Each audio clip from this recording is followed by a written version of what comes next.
Chapter number 3 है interpretation of statues. ये start कर रहे हैं, इंटरेस्टिंग चैप्टर।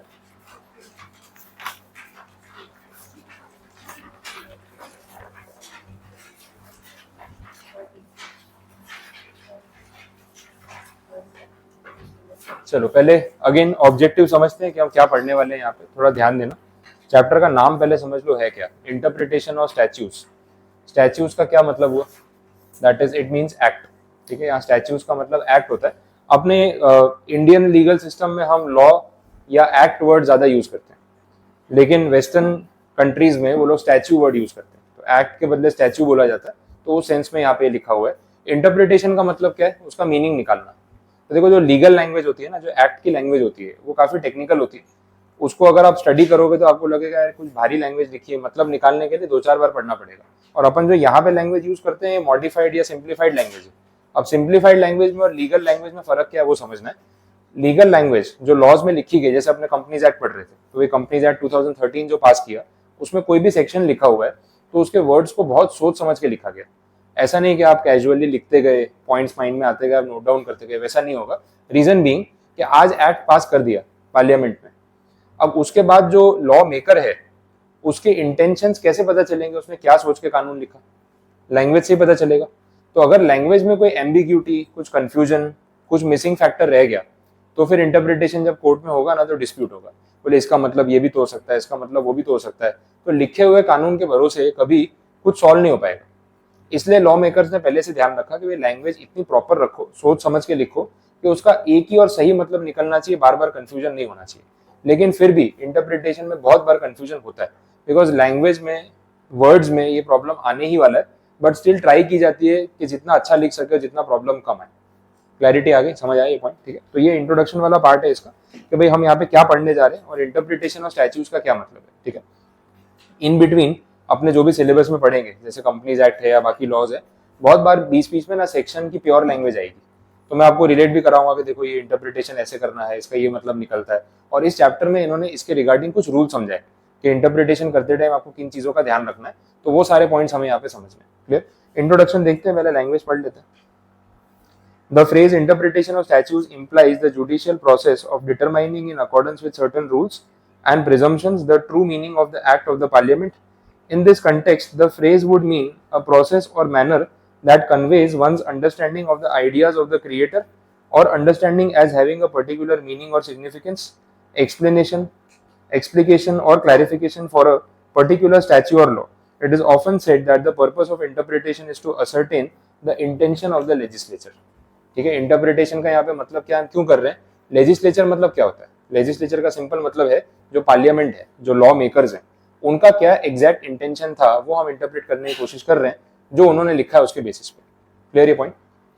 आगे, the object of interpretation is to see what is intended by words used by the law maker, but sometimes it is very difficult to understand the meaning without making further inquiry. Therefore, it becomes necessary to find out the correct meaning by applying various rules of interpretation. There is no hierarchy of one rule over the other.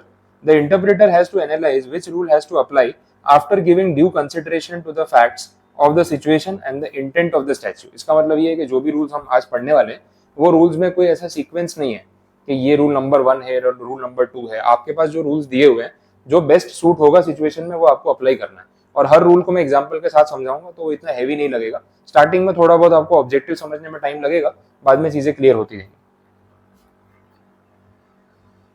It must be kept in mind that there is a clear distinction between interpretation and legislation. The court only interprets the law and does not legislate it. If the provision of law is misused and subjected to the abuse of the process of law, it is for the legislature to amend, modify, or repeal it by having recourse to appropriate procedure if deemed necessary. Therefore, statutory interpretation is an exercise which requires the court to identify the meaning borne by the words in question in the particular context. Overall घुमा फिरा के बात यही बोल रहे हैं कि जो भी आप लॉ मेकर्स की लैंग्वेज है उसको इंटरप्रेट करोगे, तो आपको उसको बहुत सोच समझ के इंटरप्रेट करना पड़ेगा, नहीं तो फिर उसका गलत मीनिंग निकाल लिया तो फिर कोर्ट केसेस में प्रॉब्लम आ जाएगी। ये बेसिक स्टोरी है। चलिए आगे बढ़ रहे हैं। अब जो टॉपिक्स इस ऑर्डर में दे रखे हैं ना, मैं वैसे नहीं ले रहा हूँ, थोड़ा आपको समझ आएगा उस ऑर्डर में अपन चलेंगे। अब नेक्स्ट पेज पे आ जाओ।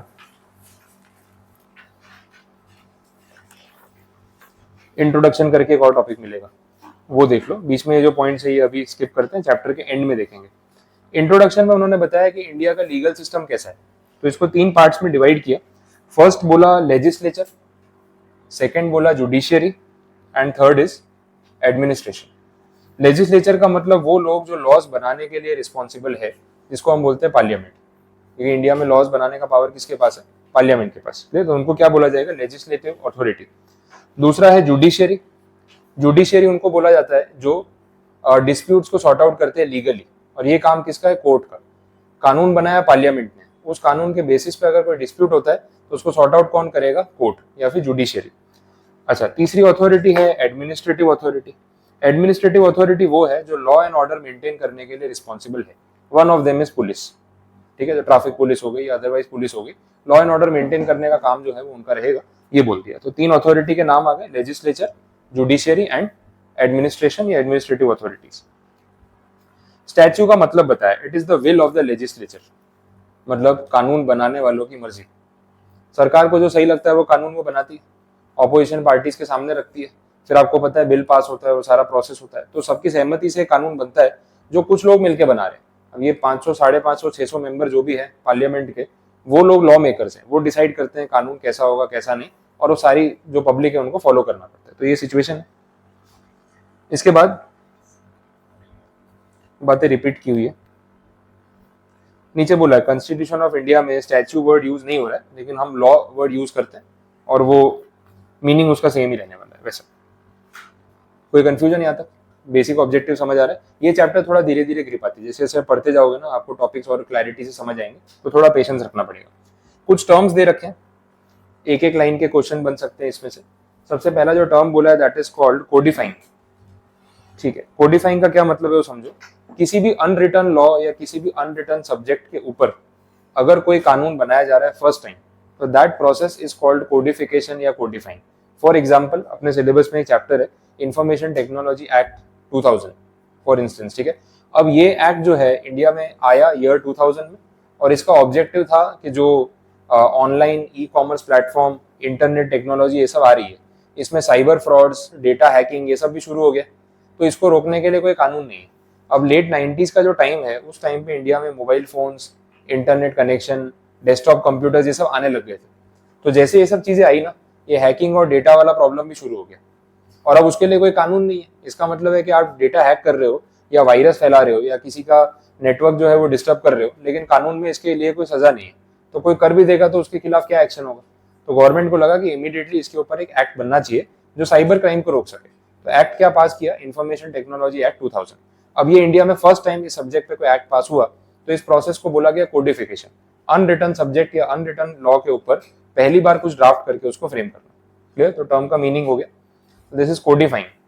दूसरा बोला डिक्लेरेटरी, ऐसा रूल, ऐसा नोटिफिकेशन या लॉ जो कुछ नया नहीं बता रहा, जो है उस चीज को क्लैरिफाई कर रहा है, ठीक है, तो उसको बोले डिक्लेयर करना, दैट इज डिक्लेरेटरी।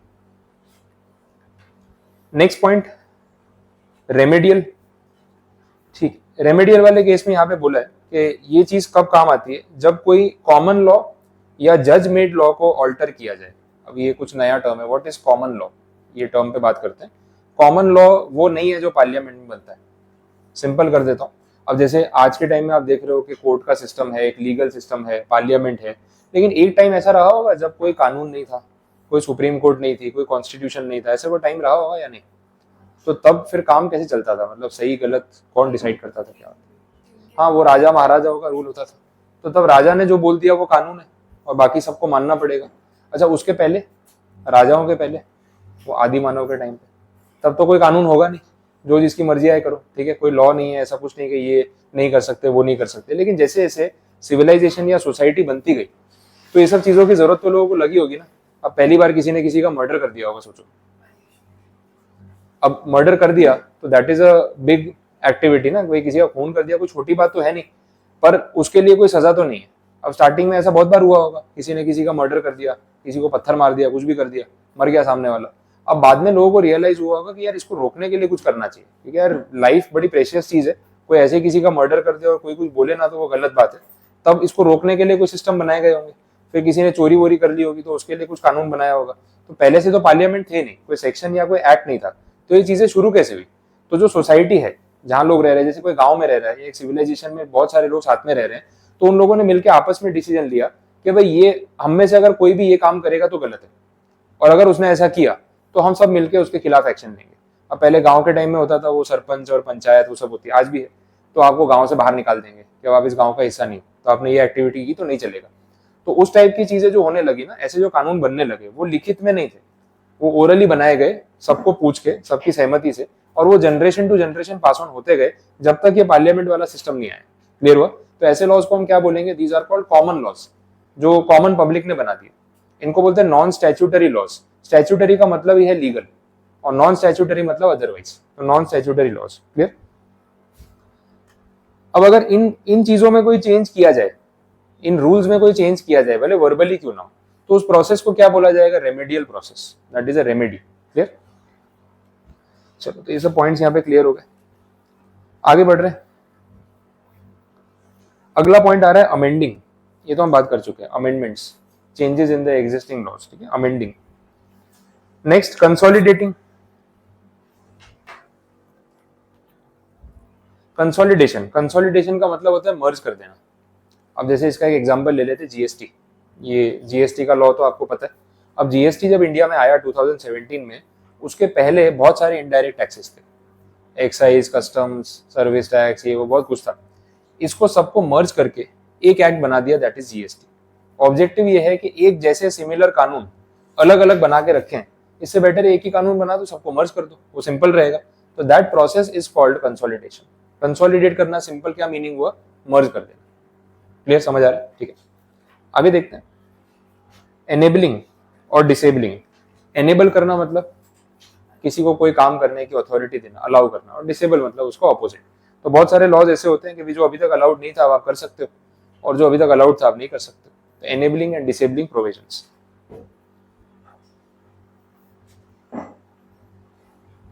नेक्स्ट है पेनल।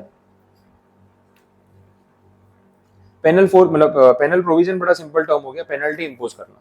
जो भी लॉज किसी पे पेनल्टी लगाते हैं तो उनको हम क्या बोलते हैं? पेनल लॉज या penal provisions, that is a category. तो ये कुछ 8 टर्म्स थे, अलग अलग क्लासेस थे, जिसमें बताया उन्होंने कि कौन कौन सी सिचुएशन में क्या हो रहा है। बोलो, ये वर्ड्स में कोई डाउट आपको, कोई कंफ्यूजन नहीं आता? क्लियर है? ठीक है, इसके बाद जो आंसर है वो रिपीट है। Need for an object of interpretation, आप टिक करके रख लो, मैंने ऑलरेडी मीनिंग बता दिया कि भाई इंटरप्रिटेशन की क्या रिक्वायरमेंट है, नहीं तो फिर कोर्ट केस में प्रॉब्लम आएगी। जनरल प्रिंसिपल्स में भी वही बात बोली है कि कानून जो भी लिखे जाए वो इस तरीके से और इतने क्लियर लिखे जाए कि पढ़ के उसका एक और सही मीनिंग निकाला जा सके, अदरवाइज कंफ्यूजन या एम्बिग्यूटी हो सकती है। वैसा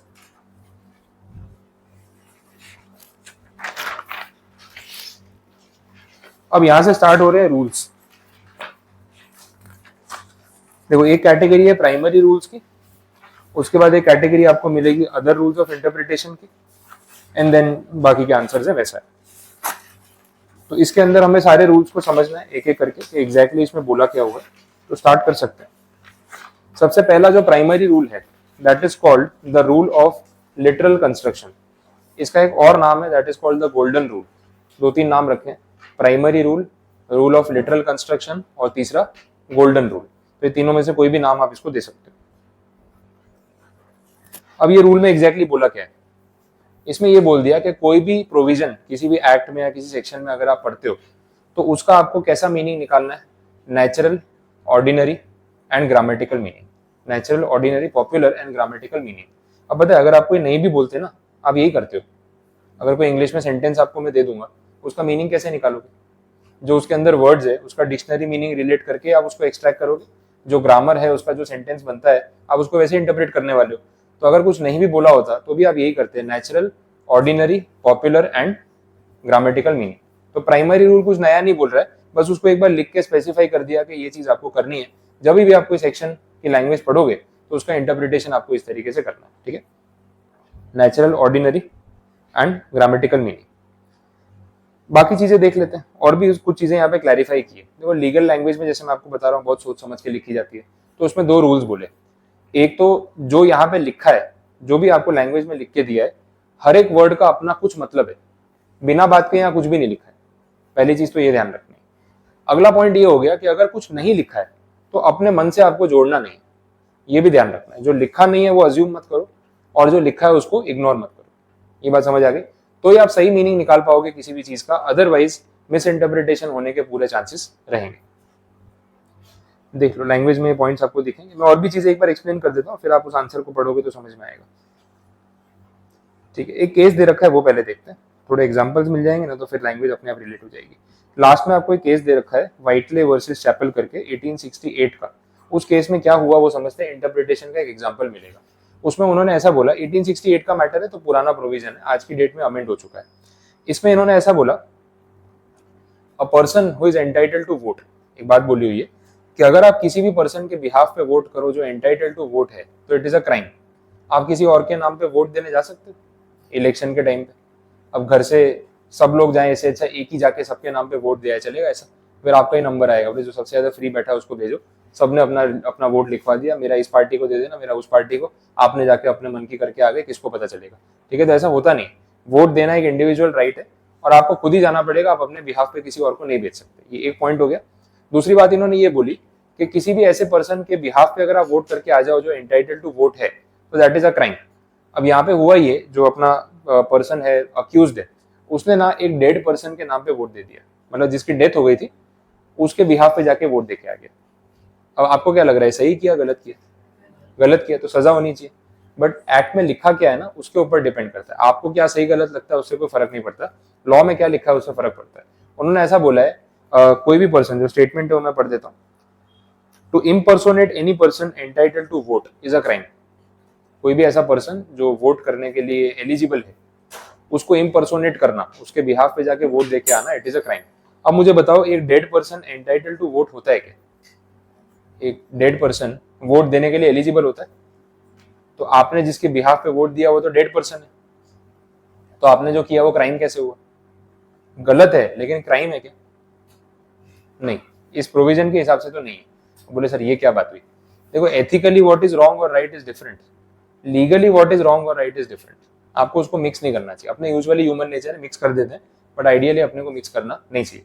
इस केस को समझाने के लिए मैं दूसरा एग्जांपल देता हूँ, उससे आपको अच्छे से रिलेट हो जाएगा कि यहाँ पे क्या बोलना चाह रहे हैं। एक ये रियल केस है। अब इसमें हुआ ये कि एक पर्टिकुलर पर्सन ने मर्डर किया और मर्डर के केस में ना उसको अरेस्ट कर लिया।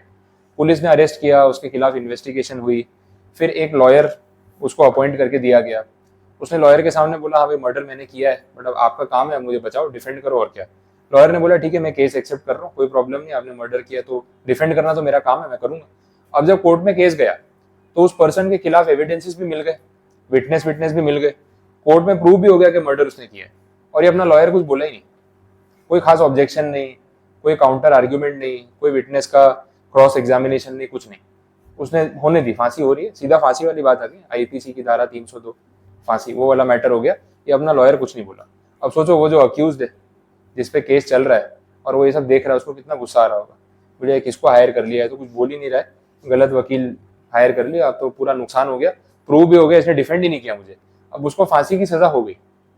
अब उसको फांसी के लिए लेके जा रहे हैं, वो फांसी वाला सीन देखा होगा आपने, है ना, वो काला कपड़ा डाल के मुंह पे फांसी का फंदा, ये वो, तो वैसे करके ना वो सब मैटर चल रहा है। और उसको फांसी के लिए लेके गए, तैयार किया, वो फांसी का फंदा डाल के उसको फांसी पे लटका दिया। यहाँ तक बात पहुंच गई। अब बस वो लीवर खींचना बाकी है उसको लटकाने के लिए। वहां पे जाके इसका लॉयर पहली बार कुछ बोला, अब ऐसा कोई फायदा नहीं है, लेकिन अब उसने बोला कि बोले फांसी रोक दो, फांसी हो गई। उसने ऐसा बोला, बोले ये क्या बात हुई, फांसी हो गई मतलब उसको मरना तो पड़ेगा ना, अभी लटकाया थोड़ी ना उसको। बोले सेक्शन में पढ़ो क्या लिखा है। बोले आईपीसी का सेक्शन निकालो 302 में ऐसा लिखा है, टू बी हैंग्ड। हैंग कर दिया ना, मरना जरूरी नहीं है। ये उसका आर्ग्यूमेंट था। अब सोचो ऐसा आर्ग्यूमेंट देंगे तो पहले तो कोई क्या बोलेगा, बोले पागल हो गया ये, फांसी उसको हो रही, सदमा इसको लग रहा है, कुछ भी बोल रहा है, ऐसे थोड़ी ना होता है। एक्चुअल में उसने बोला मैं सीरियसली बात कर रहा हूँ, जो लिखा है उसका इंटरप्रिटेशन करके देख लो क्या मतलब निकलता है। तो फिर वहां पे क्या होता है, जब फांसी हो रही होती है, जेल के जेलर, जज सबके प्रेजेंस में होता है, तो उन्होंने बोला कि भाई इसको रोको, एक बार देख लेते हैं क्या इतना सीरियसली बोल रहा है। तो सारा उसको सेक्शन को फिर से रीड किया, हर एंगल से सोचा, अल्टीमेटली डिसीजन ये निकला कि जो बोल रहा है वो सही है। रीजन बीइंग, पेनल प्रोविजंस होते हैं ना, क्रिमिनल लॉज, उसमें ना जैसा लिखा होता है ना वैसा वर्ड टू वर्ड इंटरप्रिटेशन होता है। आप अपने मन से कुछ अज्यूम नहीं कर सकते, ये प्रोविजन होता है। और टू बी हैंग्ड का मतलब उसको लटकाना है फांसी पे, मरना जरूरी नहीं है, इतना ही लिखा था। तो अल्टीमेटली कंक्लूजन ये आया कि इसको, इसकी फांसी हो गई खत्म, मारना जरूरी नहीं है। वो वहां से बच गया, सोचो। अब उसको ऐसा रियलाइज हुआ कि अच्छा लॉयर किया, कोई और होता तो कोई फायदा नहीं था, उसका इंटरप्रिटेशन स्किल देखो, ड्राफ्टिंग एरर है वो, लिखने वाले ने 300 तो ऐसा टाइम पास के लिए बनाया होगा, तो फांसी का फंदे का सेटअप करो, उसको लटकाओ, डराओ, फिर उसको जिंदा छोड़ दो ताकि अगली बार किसी का मर्डर ना करे, ये इंटेंशन था। लेकिन क्रिमिनल लॉज में जो लिखा है वर्ड टू वर्ड ट्रांसलेट होता है, उसका जो मतलब निकलेगा वही माना जाएगा। इस इंसिडेंट के बाद इनको वो मतलब सेक्शन को अमेंड करना पड़ा, और अब आप सुनते हो तो आपने पूरा सेंटेंस सुना होगा ना, to be hang till death, वो टिल डेथ वर्ड नहीं था। हाँ, वो ये केस के बाद अमेंडमेंट करके ऐड किया कि भाई ये आइडिया बाहर लीक नहीं होना चाहिए, नहीं तो क्या सेक्शन ऑल्टर होने से पहले 2-4 मर्डर और हो जाएंगे, फिर वापस यही फालतू का ड्रामा चलेगा, इससे बेटर है पहले ऑल्टरेशन करो, इसको ठीक करो। तो वहां पे उन्होंने क्या ऐड किया, to be hang till death. Point समझ आए? तो इंटरप्रिटेशन का पावर ऐसा है कि जो जैसा लिखा है ना वैसे इंटरप्रेट होगा। अब इस केस में भी वही स्टोरी है ना, to impersonate any person entitled to vote is a crime, पर जो डेड पर्सन है वो एंटाइटल्ड टू वोट है ही नहीं, तो जो लिखा है उसके हिसाब से मैंने तो कोई क्राइम किया ही नहीं, सीधी बात हो गई। पुराना प्रोविजन है, ये भी अमेंड हो चुका है, लेकिन 1868 में जो लिखा था उस हिसाब से उस पर्सन के ऊपर कोई चार्जेस नहीं बन पाए। आ रही है स्टोरी समझ में? क्लियर हुआ? तो ये है आपका golden rule, primary rule, literal construction, जो जैसा लिखा है उसका मतलब वैसे ही निकालना चाहिए। अब बाकी भी रूल्स हैं, लेकिन सबसे पहले यही रूल लगाना होता है, ये मैंडेटरी है। अगर ये रूल फेल हो जाए, ये रूल लगाने से कोई मतलब ना निकले, तो आप बाकी के रूल्स में से कोई भी लगा सकते हो, वो सीक्वेंस नहीं है, जैसा अपन ने आगे बात की ना कि ऑर्डर फॉलो नहीं करना है, बट एटलीस्ट सबसे पहले ये रूल लगा के देख लो, ये फेल हो जाए तो फिर आप बाकी का कोई भी रूल जो है वो इंप्लीमेंट कर सकते हो। क्लियर? ये पता चला? तो दिस इज प्राइमरी रूल और गोल्डन रूल। अब आप लैंग्वेज इसकी पढ़ के देख लो, कोई पॉइंट में कुछ नहीं समझ आ रहा है तो अभी पूछो। रूल का एक्सप्लेनेशन तो यहाँ पे कंप्लीट है।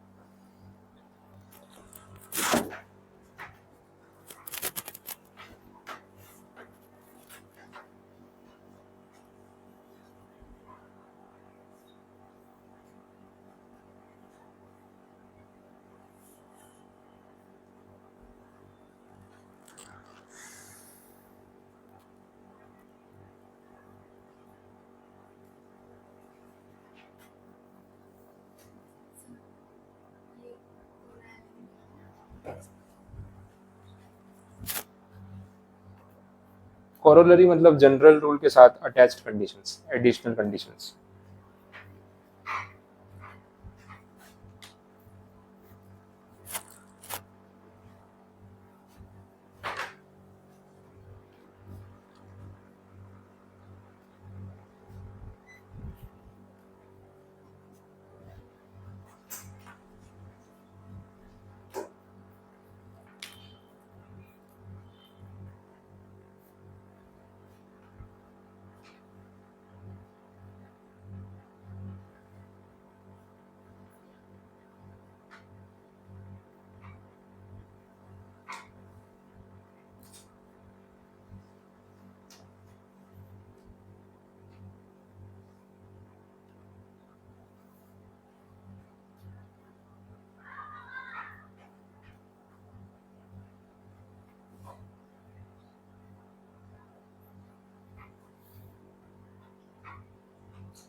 एक ही बात हुई।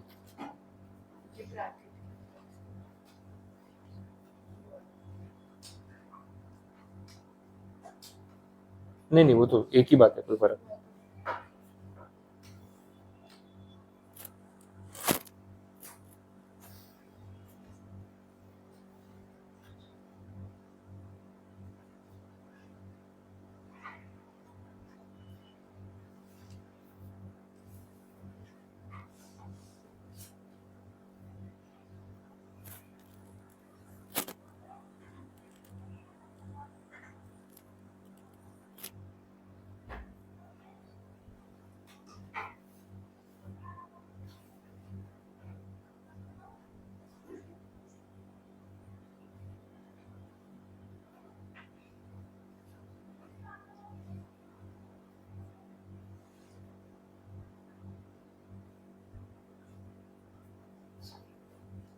बोलो।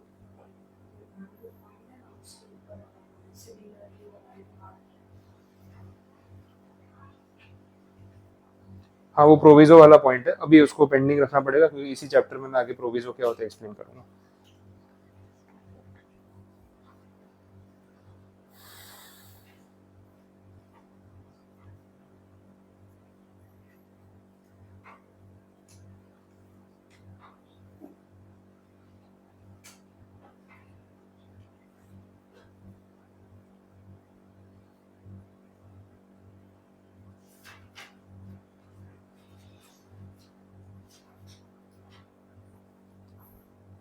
बोलो बाकी किसी पॉइंट में कोई doubt? Primary rules clear, complete, read कर लिया? ठीक है, बस आज इतना रखते हैं, बाकी के रूल्स जो है वो फिर अपने कल कंटिन्यू करेंगे।